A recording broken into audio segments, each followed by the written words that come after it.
Hi friends, మైదా పిండి బోండా ఎలా తయారు చేసుకోవాలో చూసేయండి ఫ్రెండ్స్. ముందుగా ఒక బౌల్లో 1 కప్ మైదా పిండి వేసుకోవాలి. హాఫ్ కప్ బియ్యం పిండిని వేసుకోవాలి.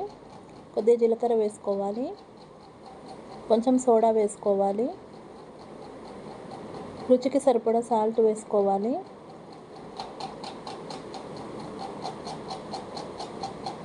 ఇప్పుడు కొంచెం పెరుగుని వేసుకోవాలి. కొన్ని వాటర్ వేసుకోవాలి. ఇప్పుడు కలుపుకోవాలి ఫ్రెండ్స్.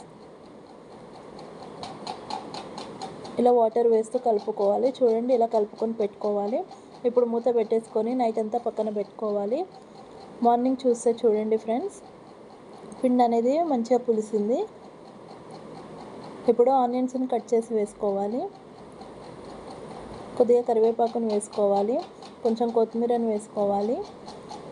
పచ్చిమిర్చిని కట్ చేసి వేసుకోవాలి. ఇవి మొత్తం మిక్స్ చేసుకోవాలి ఫ్రెండ్స్. చూడండి, ఇలా మొత్తం మిక్స్ చేసుకోవాలి. ఇప్పుడు స్టవ్ ఆన్ చేసుకొని కడాయి పెట్టుకొని డీప్ ఫ్రైకి సరిపడా ఆయిల్ వేసుకొని హీట్ చేసుకోవాలి. ఇప్పుడు కొద్దిగా పిండిని తీసుకొని ఆయిల్లో వేసుకోవాలి.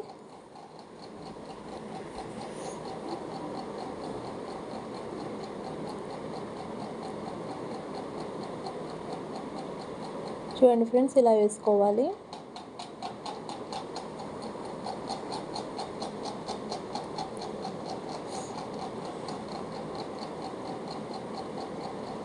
ఇలా అన్నీ వేసుకొని మీడియం ఫ్లేమ్లో పెట్టుకొని కాల్చుకోవాలి ఫ్రెండ్స్.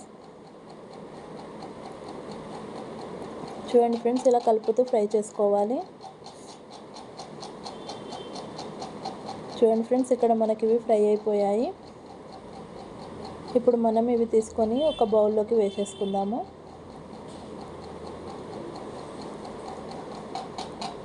అన్నీ ఇలానే ఫ్రై చేసుకొని బౌల్లో వేసేసుకోవాలి ఫ్రెండ్స్. అంతేనండి, ఎంతో టేస్టీ ఉండే మైదా పిండి బోండా రెడీ. నచ్చితే లైక్, షేర్ అండ్ సబ్స్క్రైబ్.